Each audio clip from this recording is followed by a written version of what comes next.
patient clerk can be sworn, please, sir. Ma'am, Barbara, swear. Raise your right hand, please, sir. Do you solemnly swear or affirm that the testimony you give in this case will be the truth, the whole truth, and nothing but the truth? Yes, ma'am. Have a seat, please, sir. Mr. Jansen, you wish to be heard? Yes, Your Honor. My client is going to invoke his Fifth Amendment right to self-incrimination at this point. All right. Is the state asking that I compel his testimony?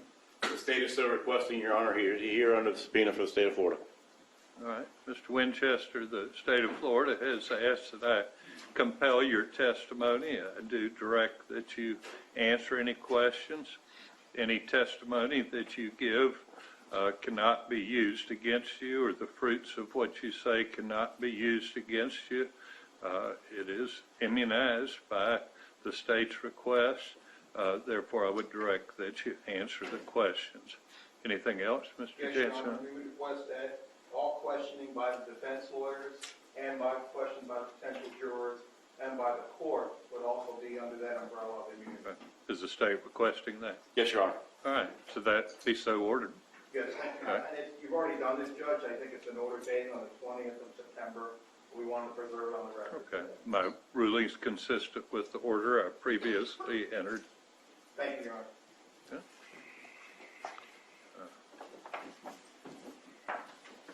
This may take a while, so why don't we go ahead and take a quick 5 minutes break so that you probably won't get the jury back in here that quick.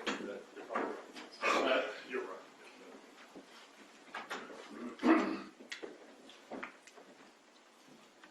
Anybody be seated, please? Call your next witness. Your Honor, this time the state was called Brian Winchester. And Mr. Winchester's been sworn outside your presence, so you may proceed. Thank you, Your Honor. Good afternoon. Good afternoon. I need you to speak up a little bit. Good afternoon. That microphone's not doing much, so we'll just need to speak up a little louder for us, please. Can you please introduce yourself to the jurors? Brian Winchester, And Mr. Winchester, how old are you? 48. Mr. Winchester, do you know or did you know Mike Williams? Yes, sir.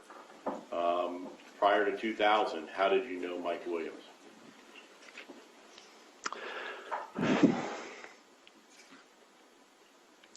Mike and I went to high school together and got to know each other very well. We were very good friends. We continue to be friends all through college and all through our getting married, and we were very good friends. He was a very good friend. Prior to 2000, were you married? Yes, sir. And who were you married to?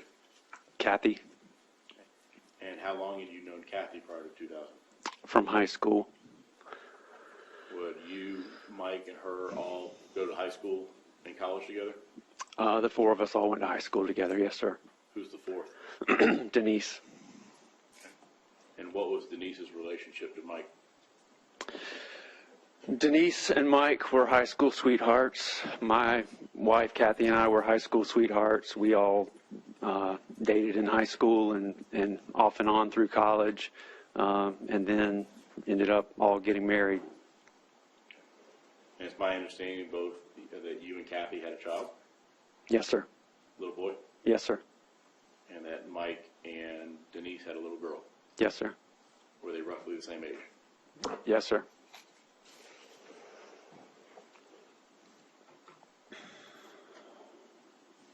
At some point, did you and Denise become an item, I guess, if you will, prior to 2000? Yes, sir. When was that? When did it start? Yes, sir. The date that we used was October 13th, 1997, but there was a lot that led up to that point, a lot of background. Let's talk about what led up to that point. As I said, she married her high school sweetheart. I married my high school sweetheart, and at first things were really good, I think, with all of us, but I was not a great husband, and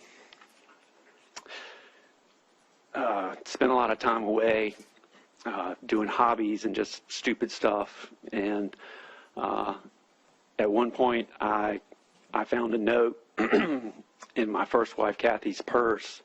And basically, I came to realize that she had been cheating on me or was cheating on me with another friend from high school named Gavin. And it crushed me. And after that happened, I began to look outside of my marriage. I guess I had a lot of motivations, but it led me to eventually end up with Denise. We all started going out a lot. Let me stop you right there. We all being who? My wife and I, Kathy and Denise and Mike, we started going out to bars and concerts and drinking and doing a lot of things that we didn't really do while we were all in college, when probably it's more appropriate to do those sorts of things. But we started going out, a lot of drinking, and I remember one night in particular, there were several nights that we did this, but one night in particular, we started talking about sex a lot, the four of us. And I I was friends with Denise in middle school and high school, but I was never attracted to her until that point. And so after we started talking about sexual things and things that married couples shouldn't be talking about with each other, I think that's when the spark kind of started between the two of us. So let's go to October 13th, 1997. You said that's the date that you used as an anniversary or something? Yes, sir. We were going out, like I said, going out a lot. And one night in particular, we were going to Floyd's. And so Denise and I, we pulled up on Tennessee Street, and Denise and I jumped out of the car and left Mike and Kathy to go park the car, and went down to the entrance of Floyd's, and that was the first place that we kissed each other and made out, and we had our night out. And then after we all went home to our separate houses. Let me stop you right there. You and Denise made out that night, but Mike and Kathy were present? They were in the car. They were parking the car. It was while they were gone parking the car. And Who so else was there that night? just the four of us. Was Lindsay Lockhart there? Not that night. How about Angela Stafford? Not that night. Not that night. Was just the four of us. Okay. And so later that night, after Kathy and I went home and Mike and Denise went home, she and I got on the phone together, and we basically spent the whole night talking to each other on the phone. And it was just like, I don't know, we connected like nobody else. I mean, we just really connected, and we had a lot of sexual talk and had phone sex and that sort of thing. And we agreed, and then met up the next day. I think we just met during her lunch break at work. And that's kind of what just started the whole ball rolling with her and I. Was this a one-time occurrence, or was it ongoing? Was what a one-time? You and her having sexual relations? Oh, no. That's just what started it. I mean, then it snowballed really fast. We started meeting in hotels. We started meeting during the workday. We started meeting whenever we had the opportunity. If Mike was at work, Mike worked a lot. He really was a workaholic, quite frankly. She was not happy with that. So we started meeting very regularly and having sex very regularly. Eventually we started going on trips together. There was times when she and Mike would go on trips, and I would go and meet with her, like if he had a conference in Panama City. I went over, and while he was in the conference, Denise and I went to Destin together. we took trips to New York, South Beach. We spent a lot of time together. What about Orlando? Is that one of the places you went as well? Orlando, I remember going to Orlando with Kathy. I don't remember if Denise and I went to Orlando, just the two of us, or not. Probably. We went lots of places. Panama City. During that time period, you mentioned you'd go to hotels. Yes, sir. You meet up during the day. Yes, sir. Were you ever at your house? Yes, sir. What about her house? We would primarily go to her house, and it was primarily during the work day. We would meet at Home Depot parking lot or meet behind Kaiser College, leave a vehicle and go to her house or go to my house. Sometimes not go to either one of our houses, depending on how long she could be away from work. Where was her house located at? Her house was off Meridian on Starmount, 256 Starmount, I believe. Did you ever park at a Grace Lutheran Church as one of the locations to drop your car off?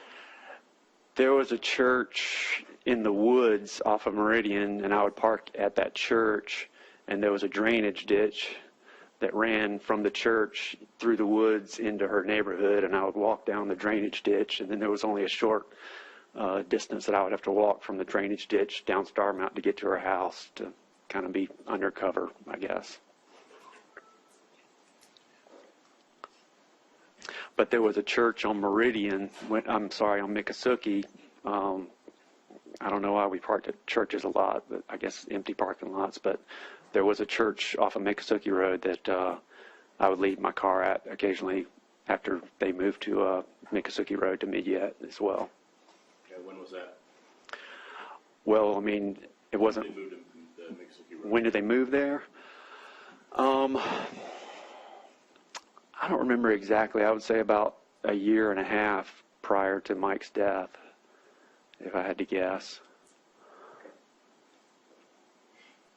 And we asked questions earlier about Lindsay Lockhart. Who is that? Lindsay Ketchum. Yes, Yes, sir. formerly Miss Ketchum. Right. She was primarily a friend of Mike's that Mike worked for the Ketchums, and Lindsay's the Ketchum's daughter. What about Angela Stafford? Angela worked with the Ketchums as well and was good friends with Mike and us, but primarily with Mike because she worked with Mike. At some point, did you and Miss Stafford also have some sort of relations?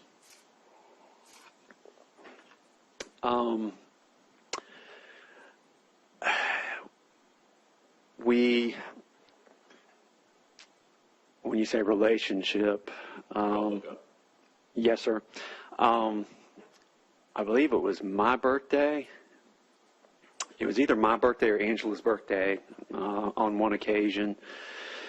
And we wanted to go out, the three of us, Denise and I and Angela, wanted to go out. And for some reason, Denise couldn't go out. I don't know if she couldn't get a babysitter or what happened, but she said, no, you go on. And I was like, no, you don't want me to go out with her without you. And she's like, no, it'll be fine. And so Angela and I went out and had a lot to drink and ended up back at my house in Killarn Lakes, and ended up in bed together. And it was dark, and all of a sudden the light came on in my bedroom, and I looked up, and Denise was standing there, and she said something sarcastic and said, I'm sorry or something, and ran out. And I didn't want Angela to know it was Denise. I think she did know, but I didn't want her to know. And so I lied to Angela and told her that I thought it was my wife, my ex-wife at that point, Kathy.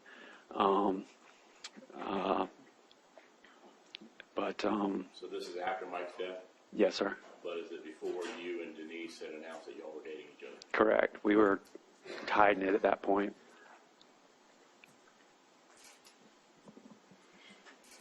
Let's talk about life insurance policies.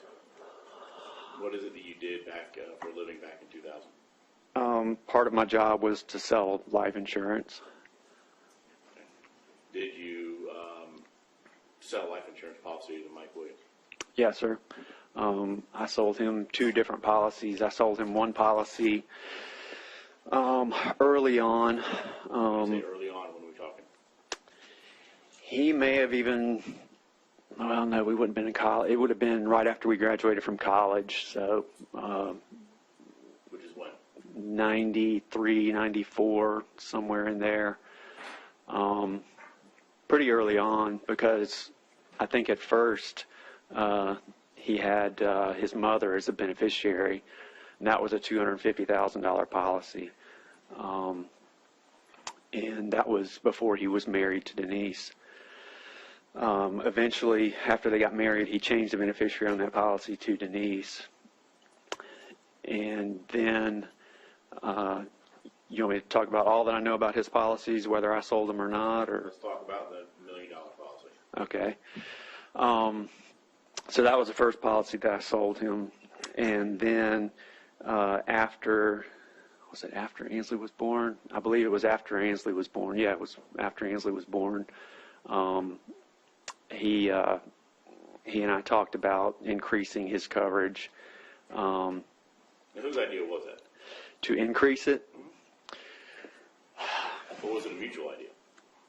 I mean, it was a combination of Denise and I talking about him having more coverage, and he and I talking about him having more coverage. I mean, there was a lot of conversations behind the scenes as to getting that new policy. In all honesty, having a larger policy of $1 million on a man who's married, kids, making income isn't necessarily abnormal. It's not. It wasn't extravagant based on the income that he was making. But nonetheless, there was conversations, and he elected to have $1 million policy. So, Right. He wasn't real. I think to him it was a lot of money. I think he even had conversations with Mr. Ketchum about it. But he, he eventually decided, and I think with Denise's encouragement, decided to go ahead and get that extra $1 million policy. and when was that? When did he get the policy? Yes, sir. I get a little confused because he had one policy that was issued that actually we didn't get the premium paid or something, so he actually had a second policy, same thing, same company, same everything. I think there was only like a 3-month gap in between that, but it was within I think 6 months to a year before his death occurred. You mentioned other policies. Let's go sidebar for just a second. We don't need the court report.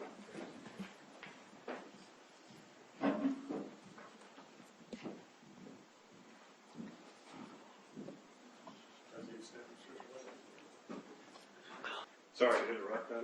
None of that helped any, but I thought maybe that would solve the issue. Go ahead, Mr. Chief. Thank you, Ernest. At some point, were you aware of him having another policy in the neighborhood of $500,000? Yes, sir. He had another policy with a different company that he bought from a different person. I don't remember when I first became aware of it, but I know I became aware of it when I would have been talking with him about the $1 million policy. And his thoughts or intentions were that he was going to drop that $500,000 policy and replace it with the $1 million policy.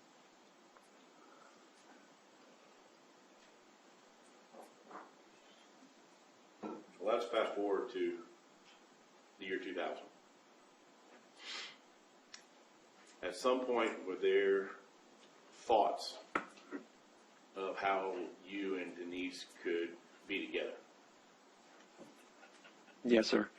How did that get initiated? I think it even started prior to that. As I've thought about this and had plenty of time alone to think about it, one thing that I have remembered is the prior year, Mike and I were on a hunting trip together, and it was at a lake that was dry, and we had to walk across the mud, and there were places in the mud where I don't know how to describe it, but basically you could fall through the mud and there was nothing underneath. It was basically, I guess people would call it like quicksand. Mike fell into one of those mud holes at one time, and it was just he and I out there, and I helped him out of it, and he had dropped his gun in there as well, and he ended up going back in it after his gun. Anyways, I remember telling Denise about that and how if I hadn't have been there or if I hadn't helped him out, that, it's very likely he would have disappeared and nobody would have known what happened to him. But that's just something that I had remembered in the past few months and thinking about this. But I think it was gradual that we, the more we were together, the more we wanted to be together. And the more we griped about Kathy and Mike, the more we wanted to be together. It just it just got worse and worse. I mean, it just snowballed. We just, I don't even know how to describe it, but so yes, we eventually started talking about options and ways that we could be together. And Denise, because of the way she was raised, because of her pride, I guess I can't say all the reasons, but she did not want to get divorced, and stated that she would not get divorced, but she still had a desire for us to be together, which narrowed the options even further, I guess. Who narrowed those options? I'm sorry? Who narrowed those options? It was all of our conversations and planning and everything. I would say is very mutual. I'm not going to sit here and say that Denise planned everything and I was just a dumb guy who went along with what she wanted to do. I mean, I instigated a lot of it. I helped come up with ideas. I planned a lot of things. But overall, it was very mutual. I mean, we wanted to be together, and we weren't going to let anything stop that. So over the year prior to Mike's death, we discussed several options and alternatives of ways that we could be together. What was one option? One of the options, Mike worked a lot at night up at his office, and one of the options was that we could make it look as if there was a burglary of some sort up at his office, and that he got shot in some type of robbery or something up at his office. Denise didn't like that idea. I didn't like that idea, and Denise didn't like that idea, but primarily because there would be an investigation if something like that occurred. So another idea, we all used to go out on boats a lot, and Mike had a boat, and another option was that the four of us would go out on a boat out into the Gulf. The four of you being whom? Me and Kathy and Denise and Mike. And we'd go out in a boat on the Gulf, and basically that Kathy and Mike would be pushed overboard, and that Denise and I would find a buoy way offshore that we could hold on to and either let the boat sink or let the boat take off on its own or whatever, and make it look like we had an accident on the water, and that Denise and I had survived the accident. Obviously, that didn't happen. Correct. At some point, did the discussion turn to strictly Mike being the one that dies? I had no desire whatsoever for anything to happen to Kathy. I didn't really emphasize that with Denise. because it was not good for me to express affection or, care about what happened to Kathy with Denise. But silently to myself, I was never going to allow anything to happen to my son's mom. So another scenario that we came up with was Mike and I going on a hunting trip together, and there being an accident where both he and I ended up in the water, and he drowned and I did not. Denise liked this idea because I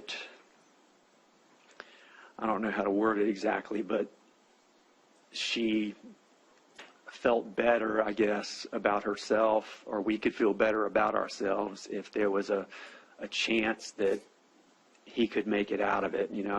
I think there was even talk about, well, it'll be up to God what happens and not us. It won't be a murder. It'll be, an accident. It's kind of screwed up thinking, but that was a scenario that she could live with, I guess. Would it be fair to say that having the attention of being a widow was far better in her mind than being a divorcee? Yes, sir. Better to be a rich widow than a poor divorcee. And her biggest concern with the divorce was she didn't want to share custody of Ansley with Mike. She was not going to have Ansley going back and forth to two different houses. She wasn't going to give that up.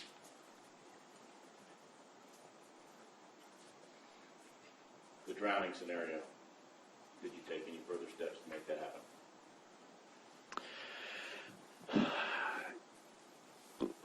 Like,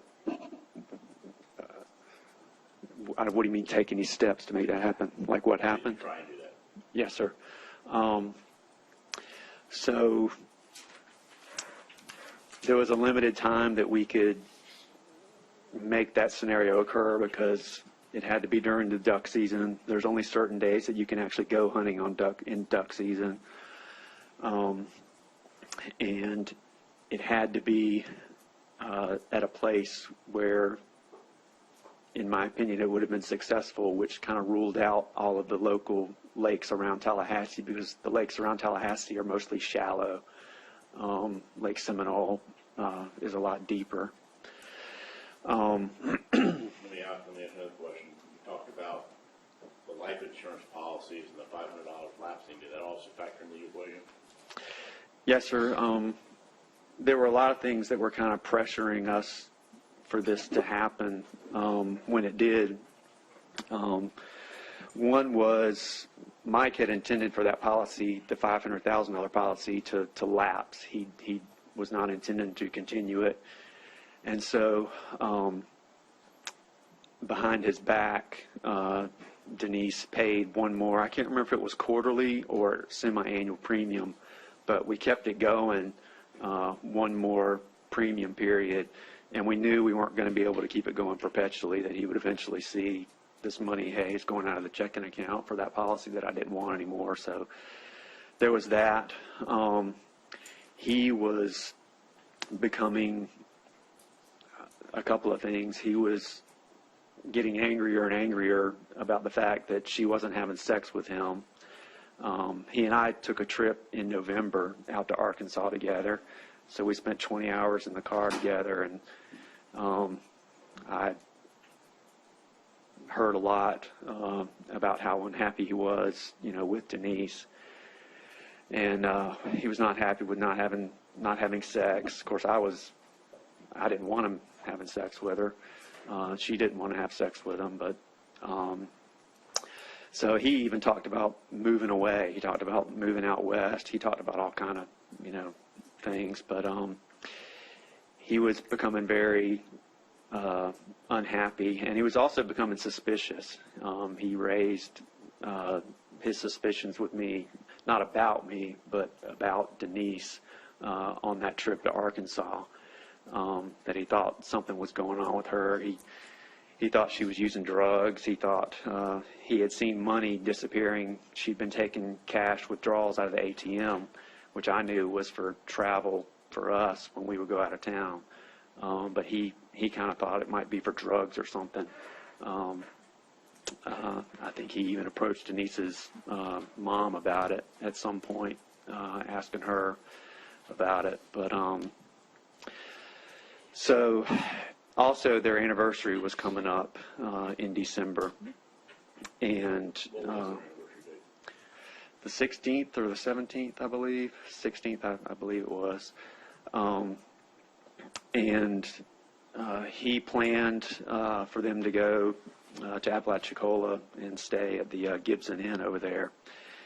And I think made it pretty clear that he was ready. You know, Denise didn't have sex with him while she was pregnant and after Ainsley was born. You know, to my knowledge, at all, unless she lied to me about it, which she could have. But you know, based on what Mike said, he kind of confirmed that. And we checked up on each other a lot. Denise would check up to see if I was having sex with Kathy, and I would check up on her to see if she was having sex with Mike, because we considered ourselves a couple together. Anyway, so I think Mike made it pretty clear that this anniversary trip, it was going to be expected that this was, you know, going to be their starting over date, that it had been long enough since Ainsley had been born that it was time for them to start having sex again. I think he was kind of putting some pressure on Denise about that, and she did not want to go on that trip, did not want that trip to happen.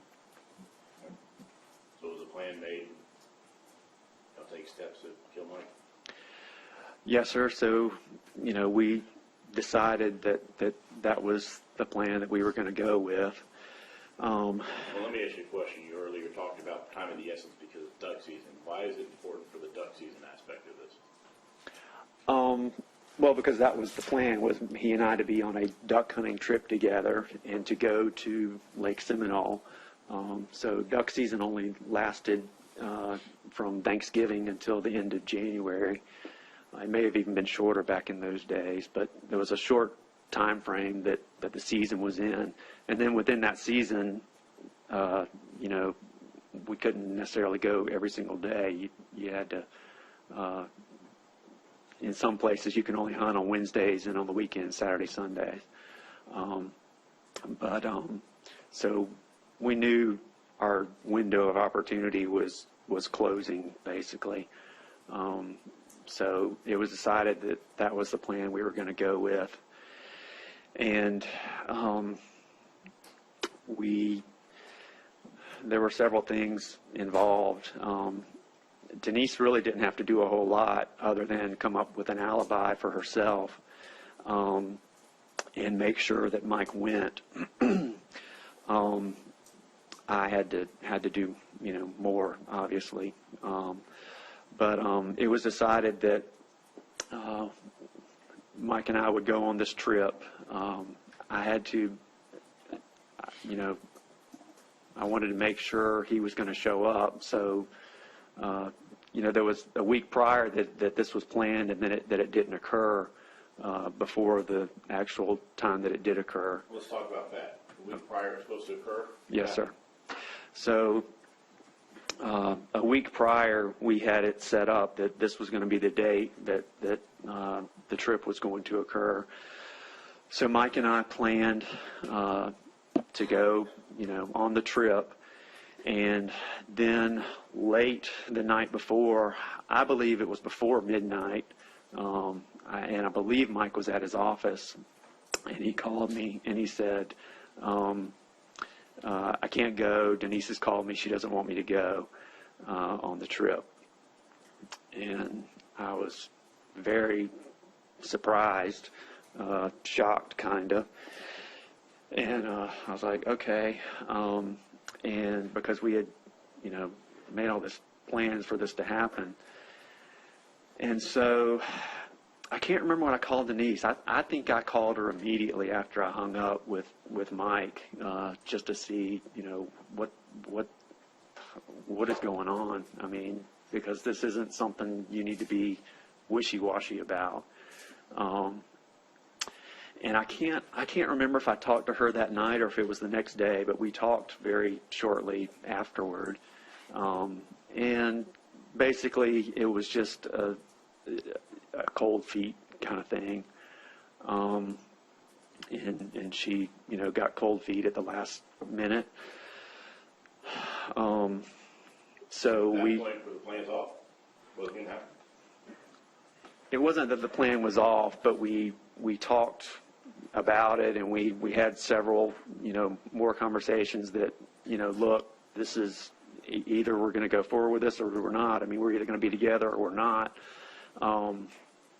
Like I said, the policy is ending. You got that anniversary trip coming up next weekend. Duck season is going to be ending soon. Do you want this to happen or not? I don't want to set these plans up if this isn't something, this isn't something you need to be wishy-washy about, I guess, basically. So at some point during the next week, it was decided again that, yes, this was what we were going to do. Right there, you're talking about, you're telling her, can't be wishy-washy, times are ending. I mean, we have a certain time frame, we have to do this. And then it almost sounds like you're pressuring her to that. Would that? Pressuring her. I don't think it was pressuring her as much as stating the facts of this is the reality of the situation. If you want this to happen, this is the best time for it to happen. Were all of those issues things you I was not happy, I'm sorry to interrupt, but I was not happy about the fact that we had made these plans and I had committed that this was what was going to happen, and then at the last second she backed out. I didn't understand that and wasn't real happy about that, but were all those issues that you just talked about things that you previously discussed with her? yes, The time frames and everything like that? right. So you call her up and you tell her all these things, this not be wishy-washy. Were there other communications where she was talking to you about putting the plans back in place? Right, yeah, well, we met up eventually and probably met up several times that week. At that point, we were meeting, a lot. And so we met, I'm sorry? When you talk about met up, like going out to eat, or what are you talking about? No, the same as we always did, meeting during the workday, primarily during lunches, that sort of thing. So we... You're talking about sexual relations? Well, we didn't always had sex every time, but during that week, a primary reason we were meeting was to discuss what are we going to do here, what's going to happen here.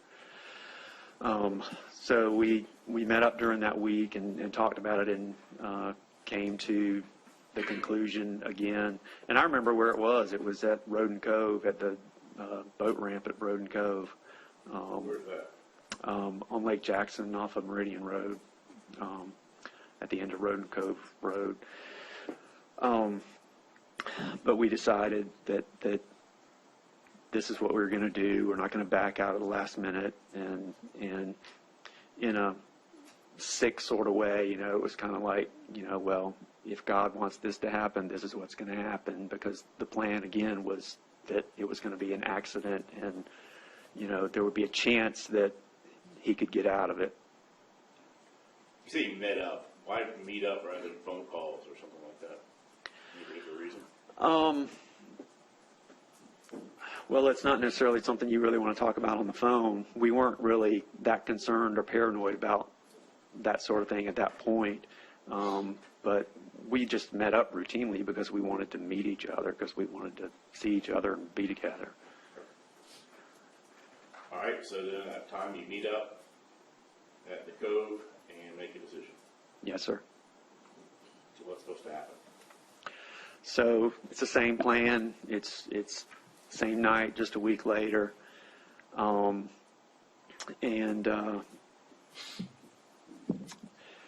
from what I remember about that night before, Mike had volunteered to ring the bell for the Salvation Army at like a Walmart. And Kathy and I had planned on going out to a concert at Floyd's, and I wanted us all to go out, as I remember it, but that didn't end up happening for whatever reason. I don't know if they couldn't get a babysitter or why they didn't end up going out with us, but Kathy and I did end up going out to that concert. Part of the plan was that I wanted Kathy to basically be as drunk as possible the night before, because I wanted her to sleep late the next morning. My alibi, the plan was that all of this would occur very early in the morning, and I would have time enough to get back and meet my father-in-law up near I-10 and Thomasville Road to actually go on a hunting trip with him. So that was going to be my cover, going to be my alibi. Her alibi was going to be that she was at home with Ansley, and the plan was, when Mike didn't come back home, that eventually she was going to start calling her sisters and her dad from her house phone so that she could establish that she was at the house, prove that she was at the house with Ansley. All right. So what was the plan to make this happen? What happened? So Kathy and I went out and went to the concert, got home late. She did have a lot to drink. There was discussion between me and Denise, and I can't remember if I actually did this or not, or if I did it the week prior, or I just really can't remember. But I remember Denise and I talking about there was some medication. There was some medication that Kathy had, and we talked about giving her a little bit of that medication that would cause her to sleep really heavy, and make sure that she slept really good through all of it, because I didn't want her to wake up and realize how early. I didn't want her to know how early I was leaving the next morning. So the plan with Mike was that I would meet him at a gas station on Thomasville Road up near the overpass. Well, the overpass I don't think was there at that point, but meet him up at a gas station up near the McDonald's up there. And I met him there. I had told him that we were going to go to a secret special spot to go hunting, and that he needed to bring his waders. I had to make sure that he brought his waders, because the belief was, there was kind of like there still is probably like a duck hunter's myth that if you fall overboard with your waders, you're going to sink really quick and drown. So I had to make sure that he brought his waders. And so I told him about this, great spot that we were going to go, and he needed to bring his waders. So I met him at the gas station, and I told him when he drove up, I was real paranoid about phones and him calling me and there being a record of him calling me. So I told him that my battery was dead on my phone, that there was no reason for him to call me as we were driving over to the lake, because normally we would have called and talked to each other on the phone, or even ridden together. I don't even remember how or why I told him that I needed to use my vehicle instead of just going in his, but somehow I came up with some reason to do that.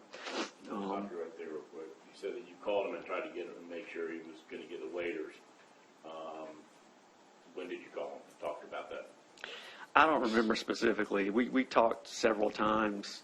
Mike and I talked every day ourselves. So we talked about hunting all the time. And we talked about this trip several times prior to it happening. So I followed him over to the lake. He had his boat behind his Bronco, and I followed him in my white Suburban. What lake? Lake Seminole, which is about 50 minutes away. And I had told him what landing we needed to go to, and so we pulled into the landing and launched the boat. And I said something. I had to make sure that he had the waders on, so I said something about we're running low on time, or we're going to be really pushed. And Why was it so important for the waiters to be on? because I believed and we believed that if you fell overboard with the waders on, that you would sink pretty quickly. So I told him something like, we're running late, we need to go ahead and put our waders on, here and now, before we get in and go. And so we both did that. And because I knew where we were going hunting, I was in the back of the boat driving, and he was in the front. Talking about a boat. What kind of boat are we talking about? We're talking about a large airboat, or what are we talking about? It was what's called a canoe. It's basically a canoe that has a flat back that you can put a small motor on the back of it. I'm familiar with canoes. Canoes can be a little tipsy. This It's gonna be boat, the same way? this boat was, yes, basically like a canoe, so pretty tippy. Okay. So you put the boat in the water and you're heading out. You're driving? Yes, sir. I was driving, and I know I was very concerned about the time. Everything had taken longer than what I had anticipated, and I had to be back in town early enough in time to meet my father-in-law for my alibi trip to occur. And so we headed out, and there was a deep area, maybe a couple hundred yards from the landing that we put in at. And we got to that area that I knew was a deep area, and I don't remember exactly how I got him to stand up, but I don't know if I pretended something was wrong with the motor or the weight in the boat was off or something, but I basically stopped the boat and got him to stand up, and when he did, I pushed him into the water. What happened next?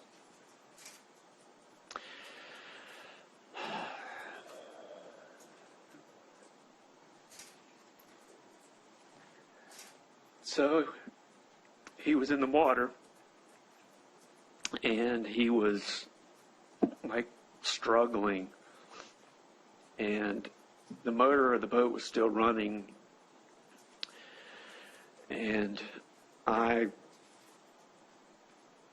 pulled off just a little bit to get kind of away from him so that he couldn't reach back into the boat.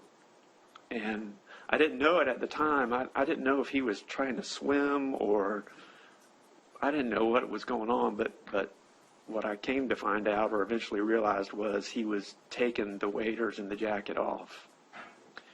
And he got those off, and I think I forgot to tell you about this part before, but I remember now that area of the lake had a lot of snags, a lot of dead trees that come up out of the water, and there's a lot of stumps that come up out of the water.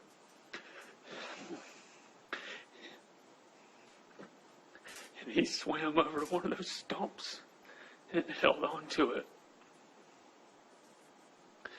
And he was panicking, and I was panicking, and none of this was like going how I thought it was going to go. And I didn't know what to do, but he started to yell,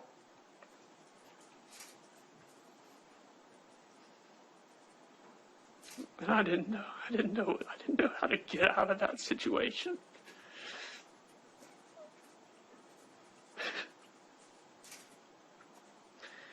And so I had my gun in the boat,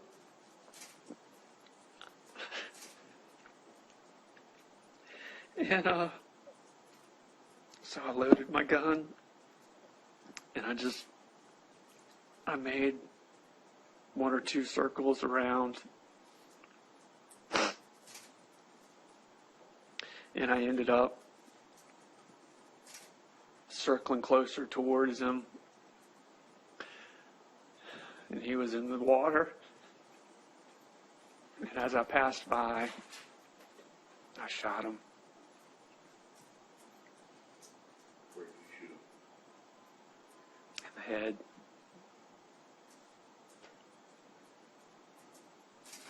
Nothing else.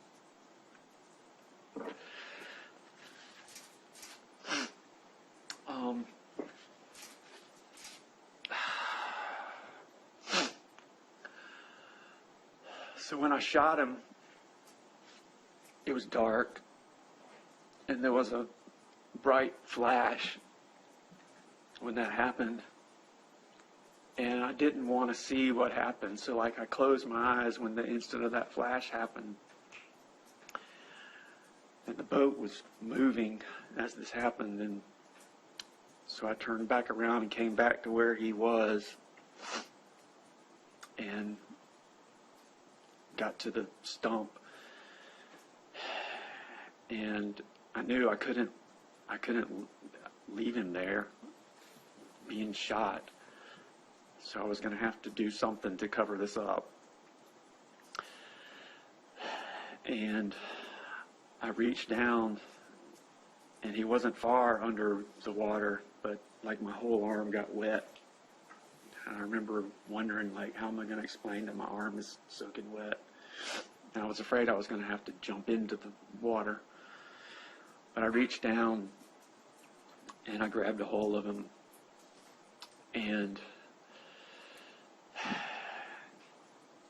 I was closer, because of where I had driven the boat, I was closer to another landing, just a little dirt landing that was further down the shoreline.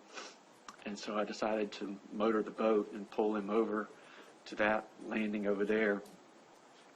So I drug him in the water over to that dirt ramp and left the boat, left him, ran back down to where our trucks were parked, got my truck, came back to where he was, backed my truck to the edge of the water, and let the tailgate down. It ended up putting him in the back of my Suburban, and I pushed the boat back out into the water to make it look like, his boat was out there and he had drowned or disappeared or what, I didn't give a lot of thought as to what was going to happen after that. I was just panicked as to getting out of that area and covering this up. So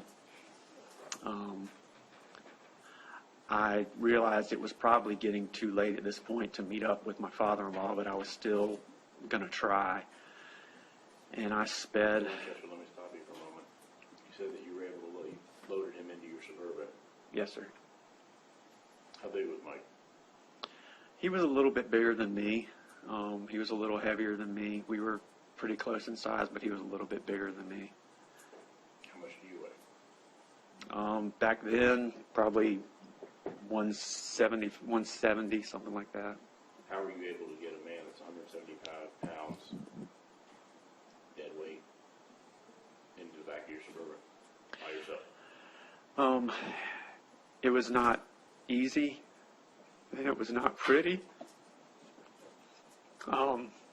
But I had to make it happen. I mean, I had no choice.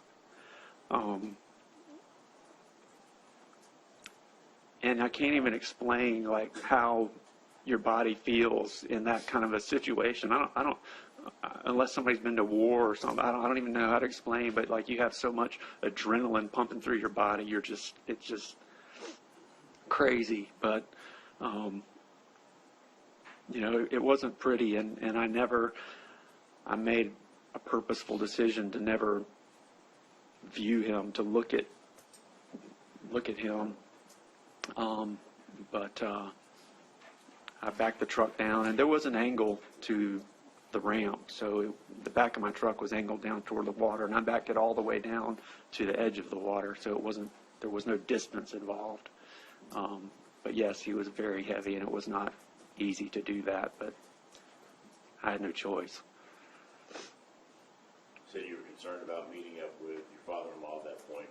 What happened next? I sped back toward Tallahassee, and as I was driving there, I was realizing I'm not going to make it in time.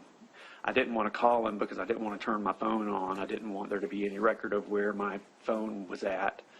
So I left my phone off. And by the time I got back to Tallahassee, I looked through the parking lot. We were going to meet at Carriage Gate parking lot. I looked through the parking lot, didn't see his vehicle there. And I decided the best thing for me to do was to go back to my house and pretend that I had overslept. And then I could also make a phone call from my house to my father-in-law, which would kind of prove that I overslept and I was at my house. And I wanted there to be a record of that. And all this is with Mike in the back of your Suburban? Yes, sir. I actually, when I was driving on Thomasville Road, I actually came up to a stoplight and there was a state trooper across from me. And I can remember just being freaked out about it. But I didn't have any choice, so and that's what I decided to do. So I drove home, pulled up into my driveway, and was really, really hoping that Kathy was still asleep. I went into the house as quietly as I could. She was still asleep. I crawled back into the bed and had a phone there on the floor. I can remember dialing my father-in-law and telling him, apologizing, I'm so sorry, I overslept. And I didn't want to wake Kathy up, obviously, because I had what was in the driveway, but I wanted her to know I was there. So I can't remember what I said to her, but I think I halfway woke her up and said, I'm going to go out with the dogs or train dogs.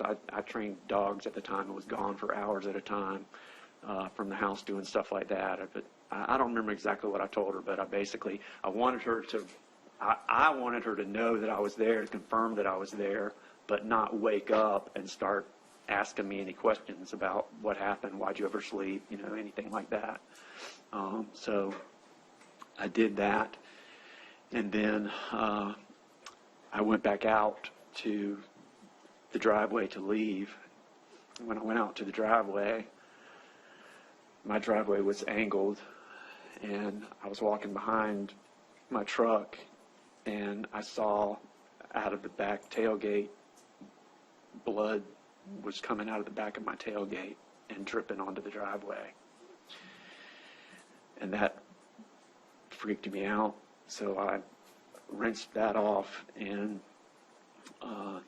was trying to figure out. I'd been thinking on the way from Lake Seminole back to Tallahassee, what was I going to do with him?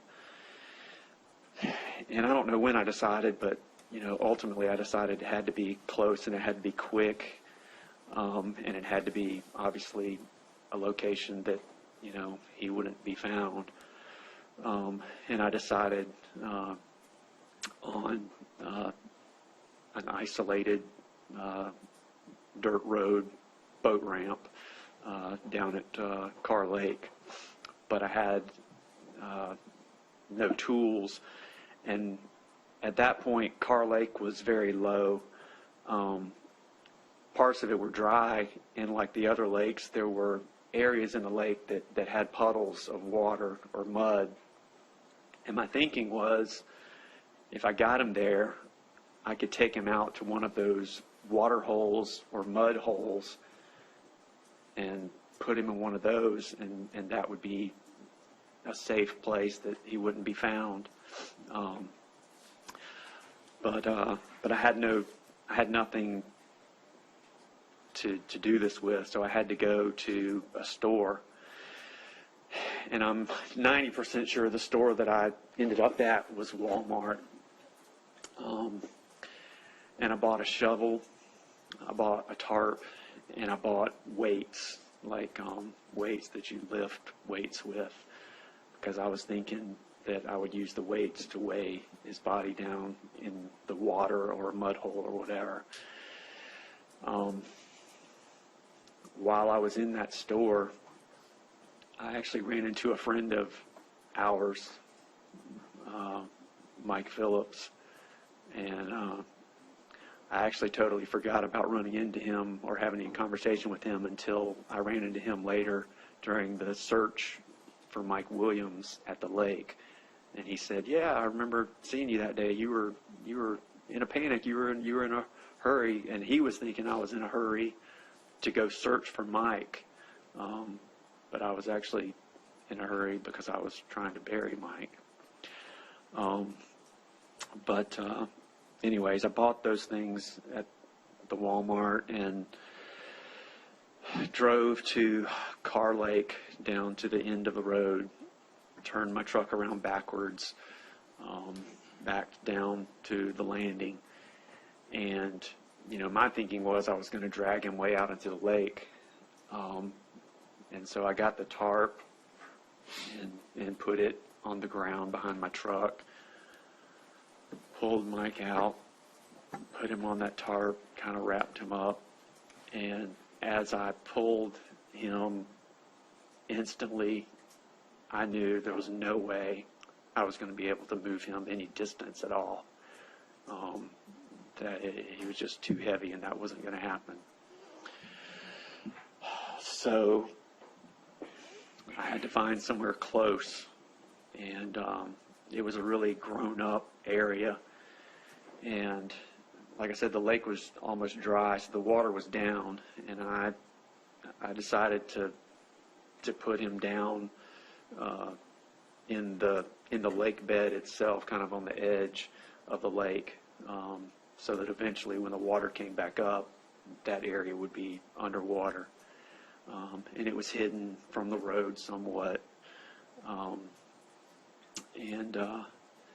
So I pulled him down to that area and started digging a hole.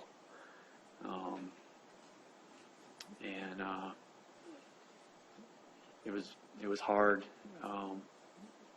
I was exhausted. I was getting bitten by ants all over me.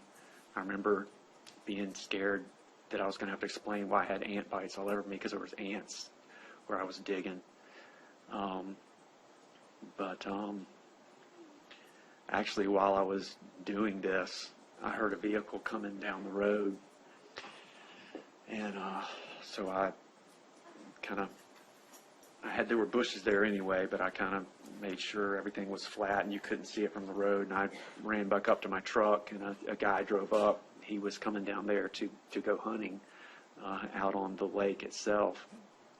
And he and I made small talk, chit-chat. I was obviously very paranoid, and I got the impression, I can't remember why now, but at the time I got the impression that he might have been like a law enforcement type guy, maybe like a game warden or something like that. But he talked about he was going deer hunting out on the lake bed. And so I kind of hung out at my truck and waited for him to get several hundred yards away before I went back to digging. So eventually I got a hole big enough, and I put him there and covered him up, and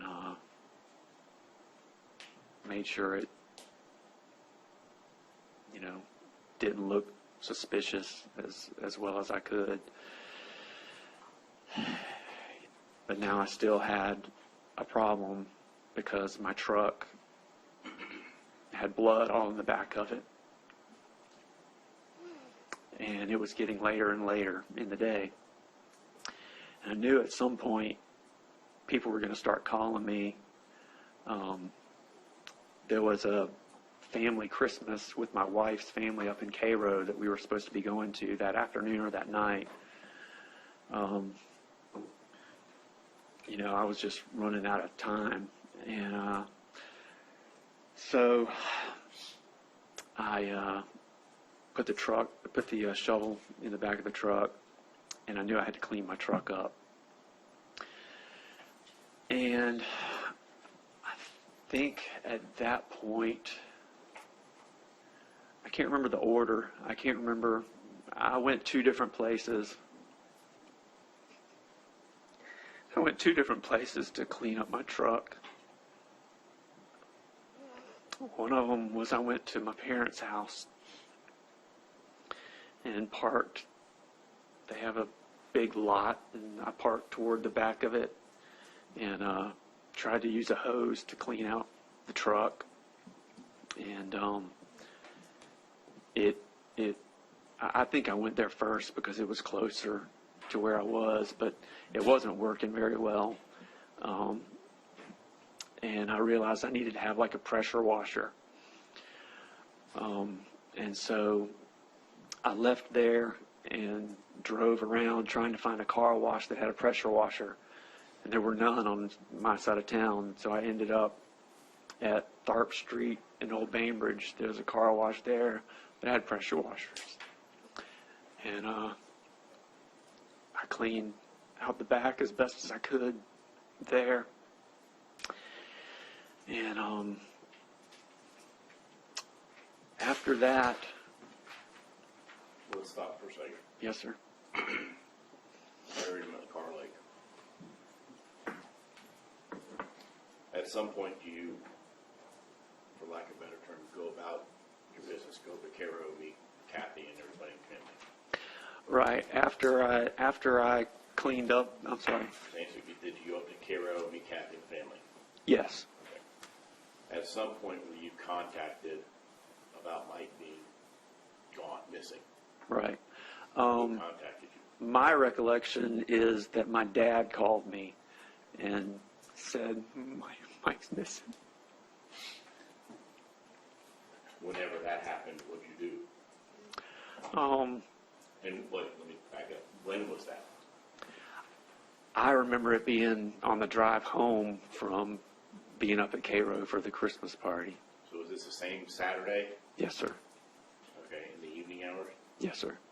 Okay. What'd you do? When my dad called, I kind of said, well, that's Mike, because Mike was known to be late and kind of irresponsible at times, going out on hunting or fishing trips or whatever.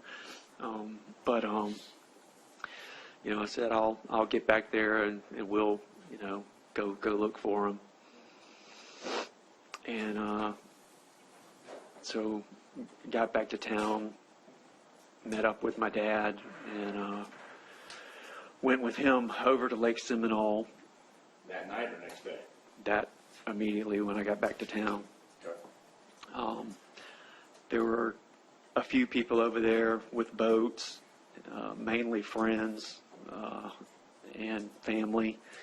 And those of us with boats started going out where his truck was. No, we didn't put in where his truck was. We put it in, there was a concrete landing before that, which was a nicer landing that you weren't going to get stuck at. And my dad and I went out on the lake and searched for Mike. He was searching and I was just lying. My understanding, a weatherfront came through and it rained during that evening. There was a storm that came through that night. I think we got off the lake before that happened, but my dad wanted to look at it.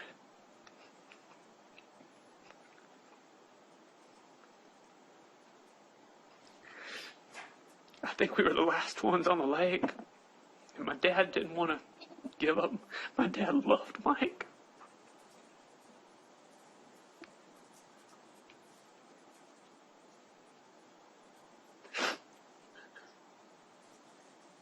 That would be a good time to take a break. Why don't we take 10 minutes?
It was later that evening when you were searching before the weather came in.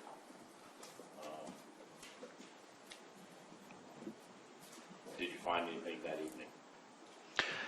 Yes, sir.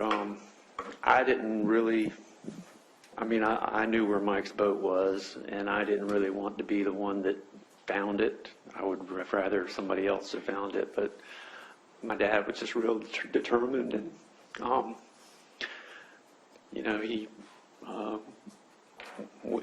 he took us to a spot. I knew he was going to be there, but he took us to a spot, and sure enough, there was Mike's boat. So we found his boat. I think we just left it. We didn't touch it. We left it where it was and went back in and told whoever the law enforcement people were there at the time. But shortly thereafter, a pretty bad rainstorm, and I think cold front came through that night. And did you go back to the lake the next day?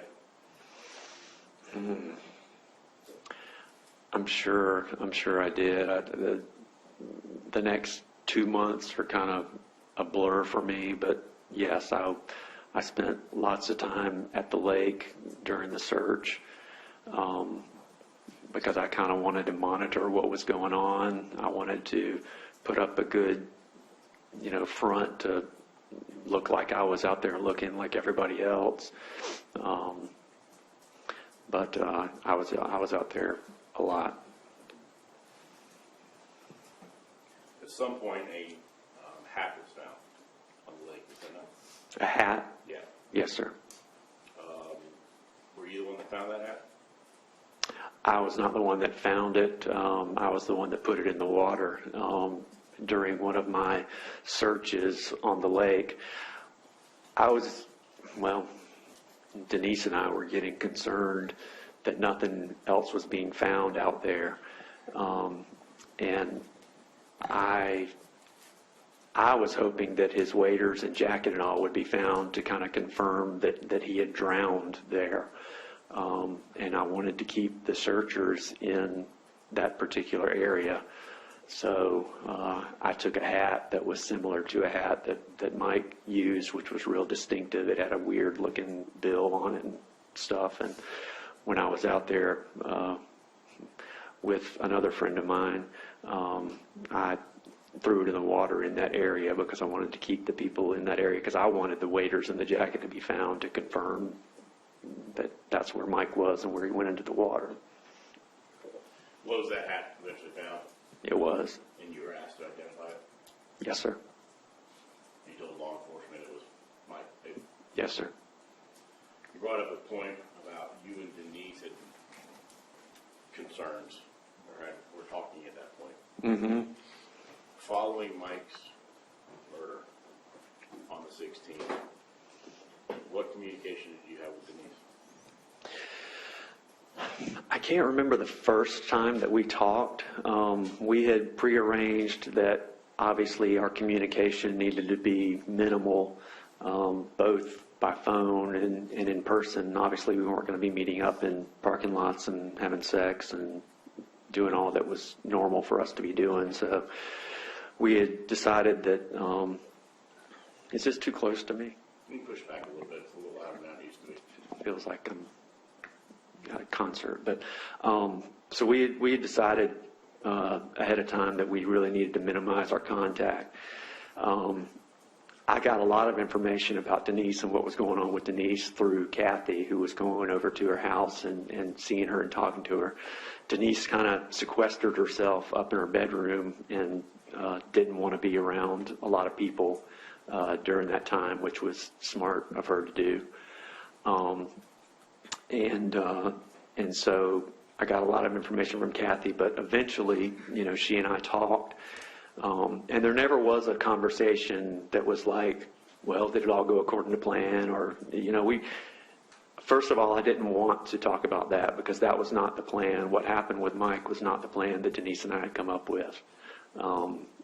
And Let me stop you right there.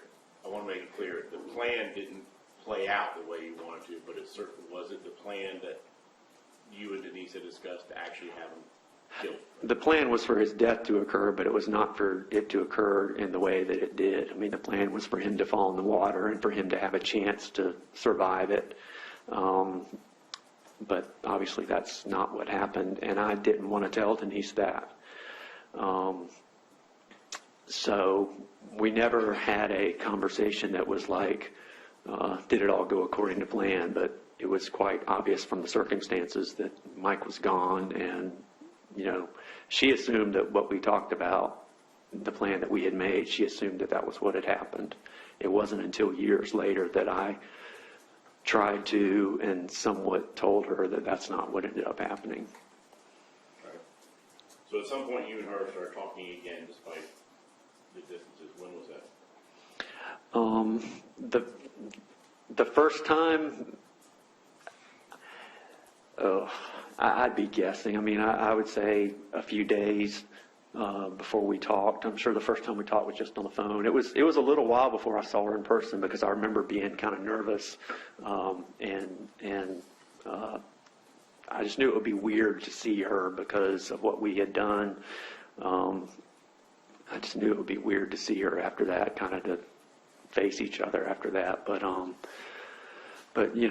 as the search went on and long term, as things got back to normal, we just kind of settled back into the same routines. But the next thing, obviously, that we had to deal with was the fact that his body wasn't being found.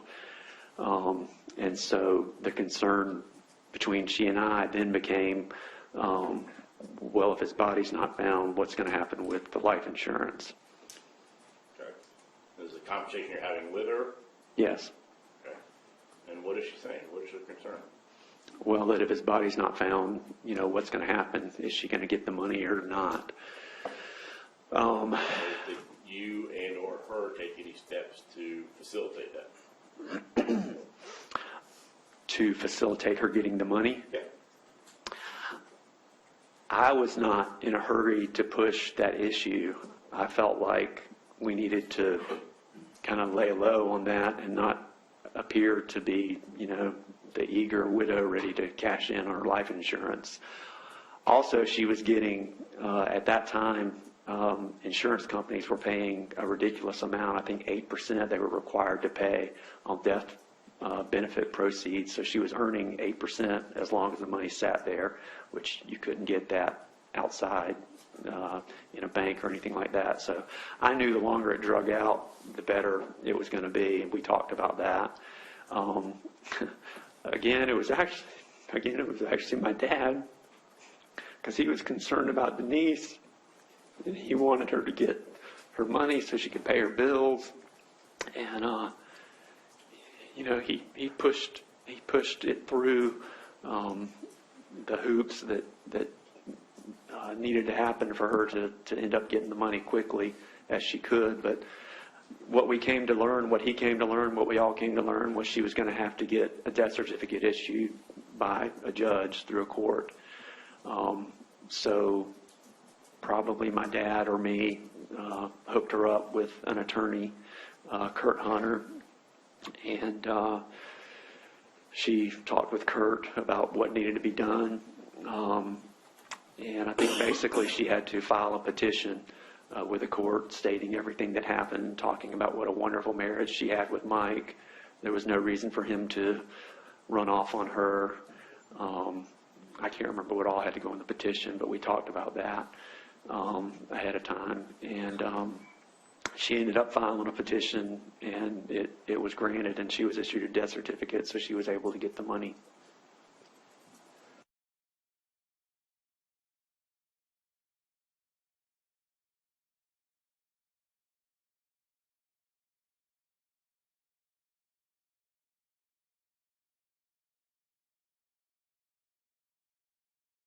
Were there any conversations about what had happened? About what had happened specifically with Mike? Yes. No.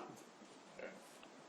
At some point, law enforcement takes other looks at the cases and interviews people.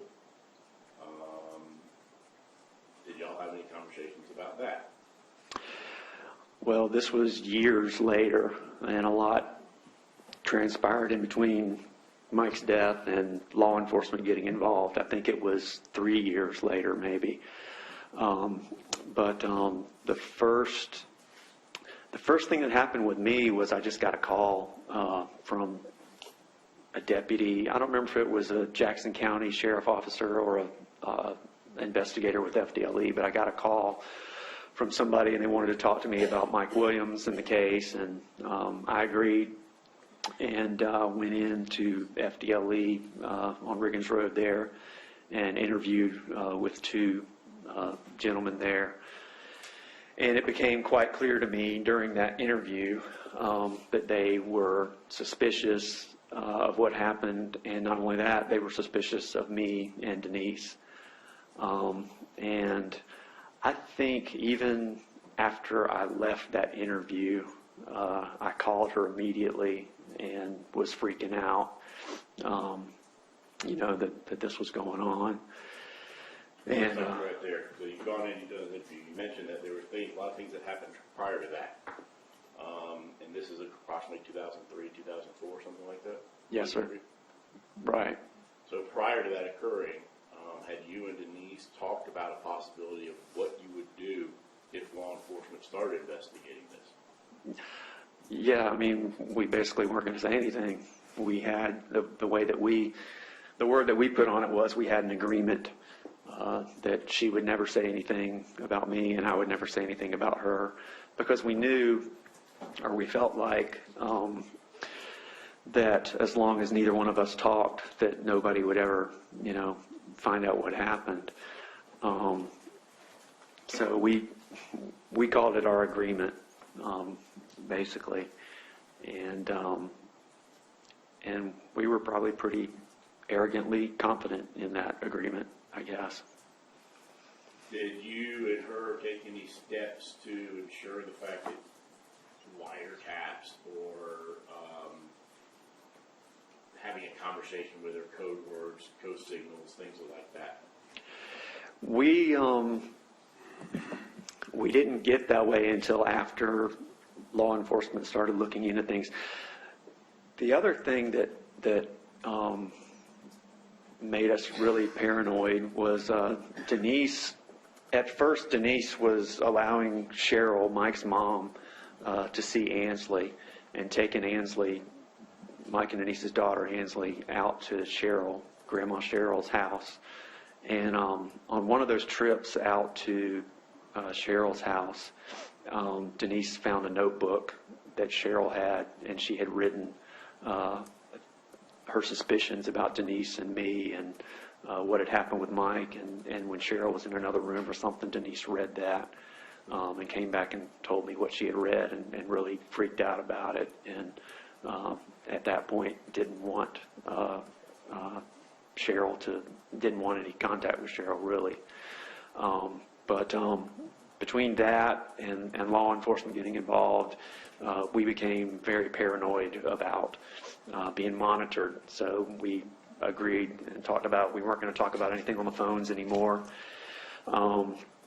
We were worried about our cars being bugged, our houses being bugged. We had hand signals that we would use if we needed to talk about something related to Mike or law enforcement. What are those hand signals? One of them was a C for Cheryl, and then the other one was this, like jail bars.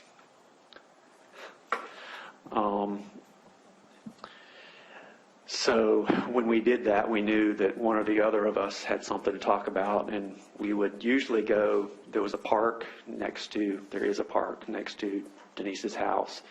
Along Mixtookie Road, we would go out to that park and go way out in a field on a bench, and we would leave our cars in the vehicle, we would leave our phones in the vehicle, make sure we didn't have a phone on us. We were very concerned that we were being watched or monitored by law enforcement. Now, backing up again, prior to the interview, you're still married in 2000 to Kathy. And you started your relations back with Denise. At some point, did your marriage with Kathy start falling apart? Yes, sir. When was that?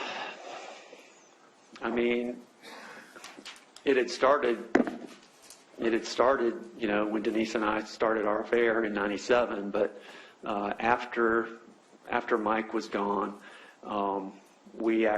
Kathy and I spent even more time with Denise, the three of us doing a lot of things, just because Denise and I wanted to be together.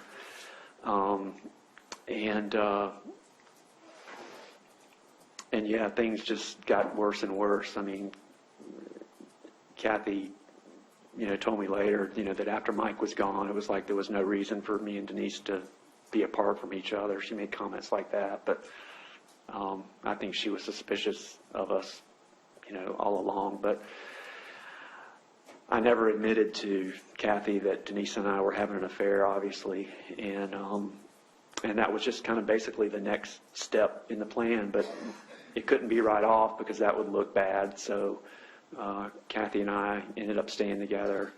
I think our divorce wasn't finalized until 2004, I believe.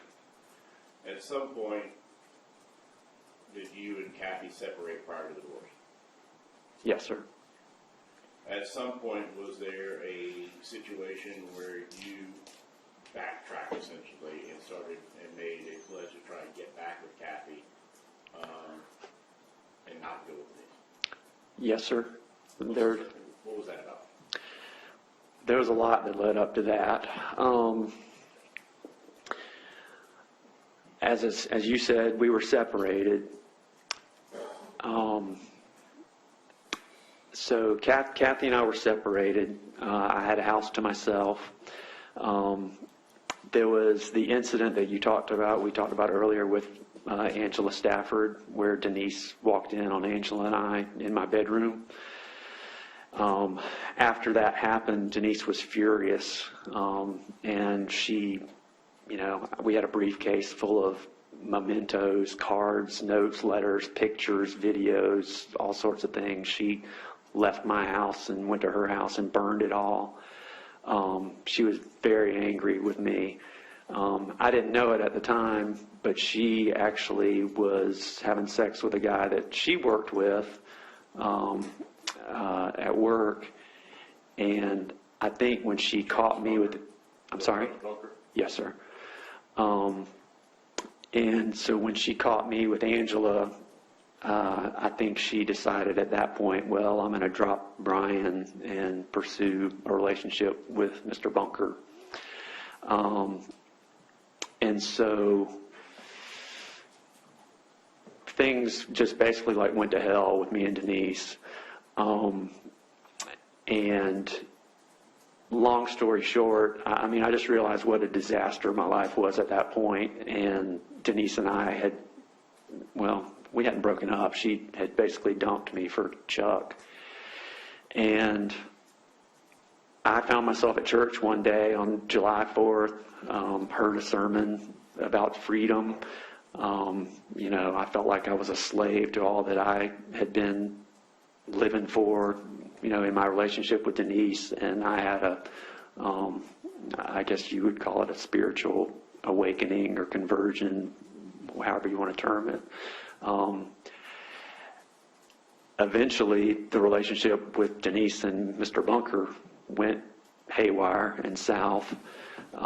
They had their legal issues with each other. Let's stop there real quick, since you're on Mr. Bunker. Was there an incident between you and Mr. Bunker? That happened prior to me going to church that day, but yes, sir. The way that I found out about Denise and Chuck was she left town with him, went up to Atlanta on a trip together, and I found out from one of her sisters that they were in Atlanta, and I was not happy. I was angry, and I wanted to confront her, because we had been through a lot, done a lot for each other. I mean, I gave up half of my son's life to be with her, killed her husband, and we'd done a lot to be together, and then for her to turn around and go, sleep with Chuck didn't make me happy. So I found out they were in Buckhead in Atlanta, and I drove up there to confront her. I didn't really care about him so much, but I ended up sitting in a lobby in a hotel, and they came strolling by together, and I confronted them, and we ended up going outside and having a long argument, conversation out next to the street in Buckhead. I wanted Chuck gone. I didn't want to deal with Chuck, so my main focus was, you need to get rid of Chuck. She got rid of him, got him to leave us alone, and she and I spent the night together in the hotel, and I didn't know it at the time, but she was just kind of placating me when Chuck was, I think, got a room down the hallway in the hotel, didn't really leave,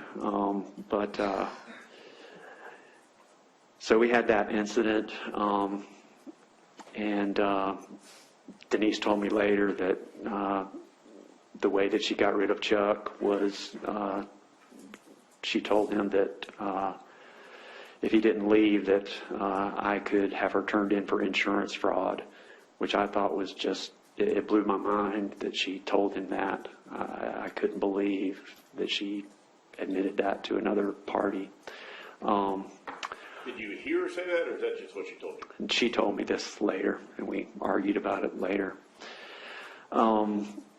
So the incident with Chuck happened, and I drove back to Tallahassee, and I was just done. I was just spent, and that's what kind of led me to I guess, what I thought at the time was rock bottom. I didn't know I had so many rock bottoms ahead of me, but at that point, I ended up in church and kind of had a spiritual reawakening, and over the next few months, I decided that I wanted to try to reconcile with Kathy.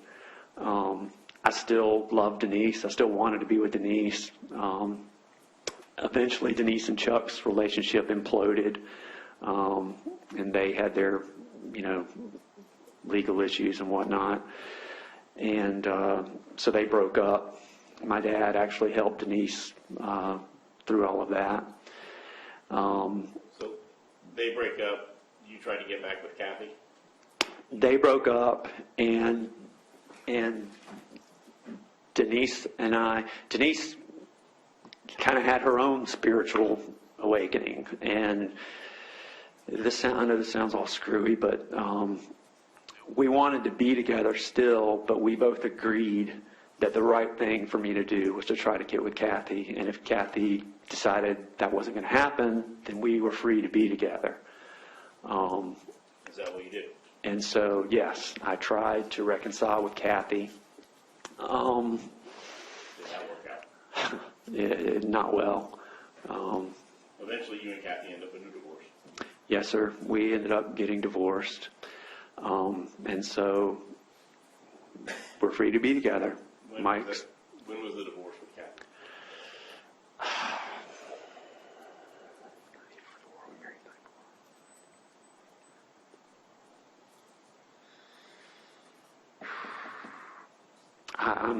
This is terrible, but I don't remember when it was finalized because we had a long separation. I don't remember when the divorce itself was finalized.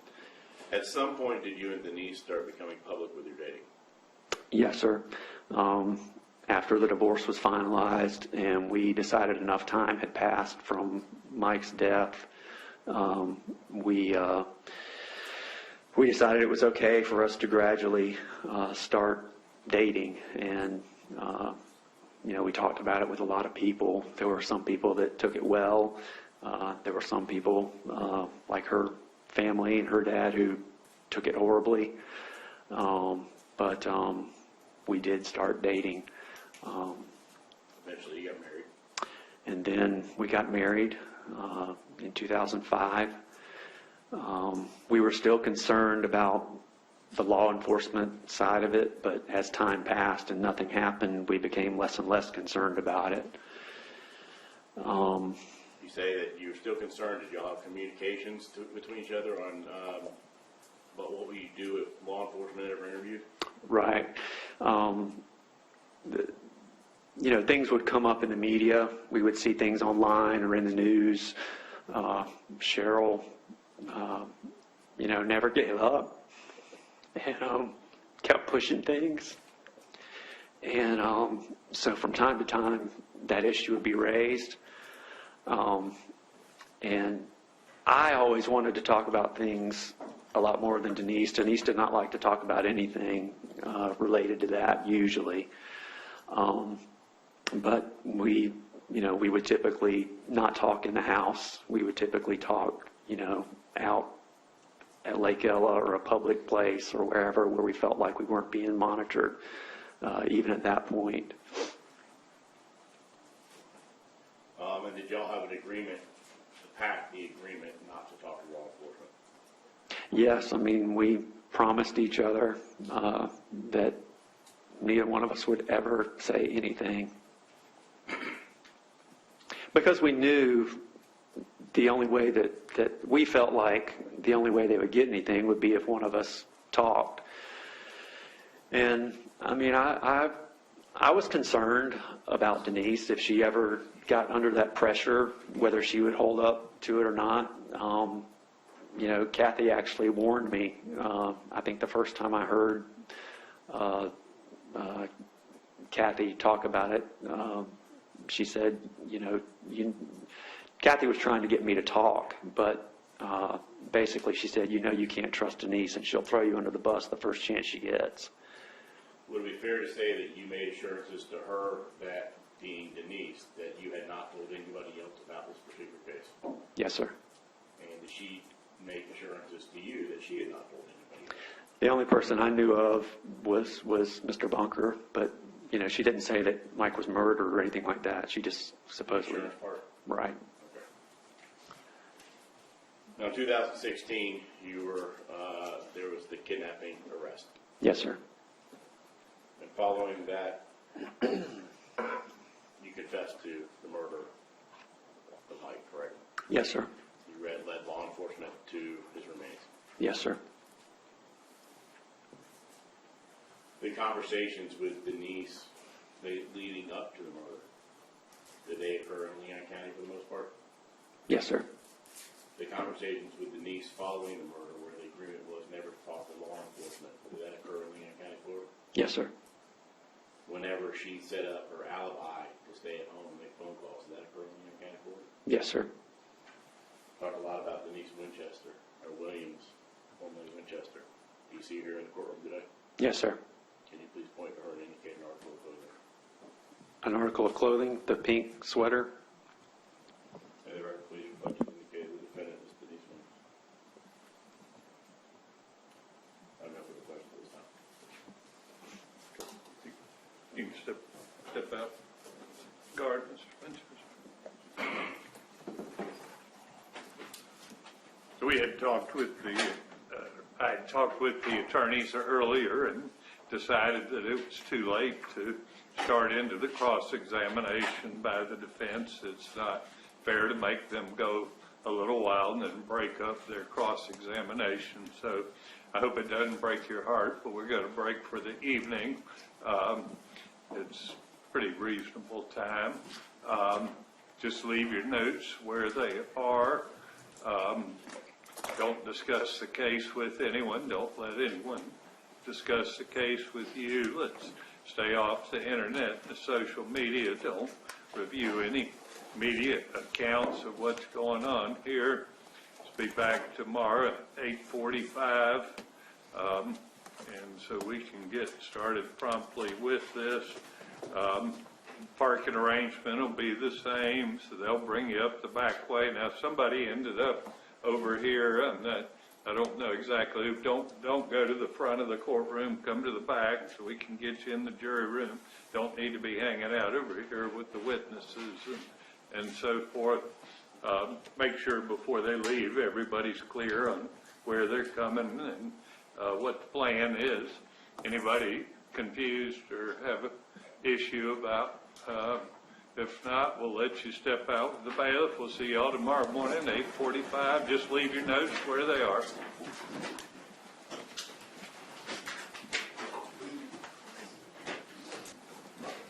Any issues from either side?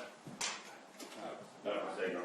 Your Honor, while we have a moment, I know you were interested in getting advance notice of special jury instructions. Correct. And I just discovered one issue that I didn't think of before. The standard jury instruction on accessory after the fact doesn't have anything in it about the immunity in the statute for husband and wife. And if you look at the statute requires the state to prove that the parties are not in the position of husband and wife. And in this case, if you look at the dates in the indictment, there's a period of time in which they were married. There's a period of time in the indictment that is after they're married. So I think what we're going to need to do, and I don't mean to give you a full-scale argument, I can have something for you tomorrow. My intention now is just I thought that applied only if it was a third-degree felony. It was not that could be. my recollection of looking at it, and I did consider that issue, but I think in the jury instructions they specified that this only applies if it's not a third-degree felony. Well, if that's the case, Your Honor, that'll resolve the problem. I'll take a look at it again and make sure, but I didn't want to omit that if it was something that we needed to do.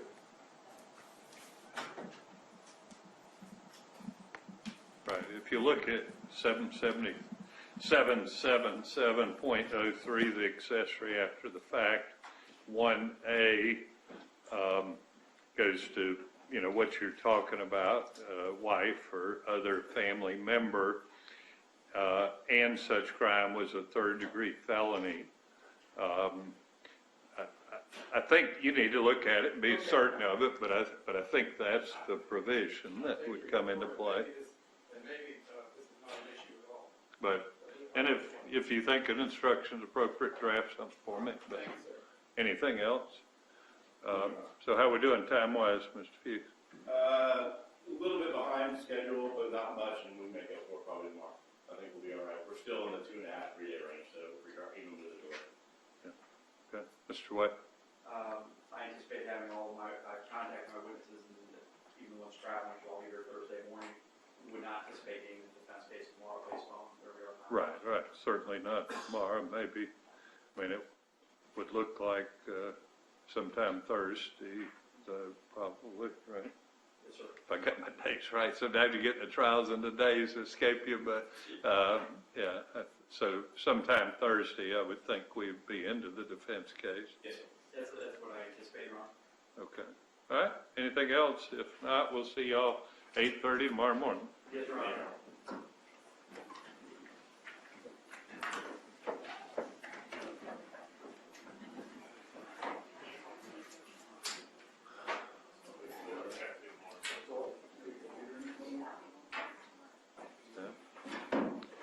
we've got the evidence worked out tonight. Of course, there's not much of it. I think you could probably you're just going to stick the, what are you going to do with the evidence? Put it in our vault. Not much to it.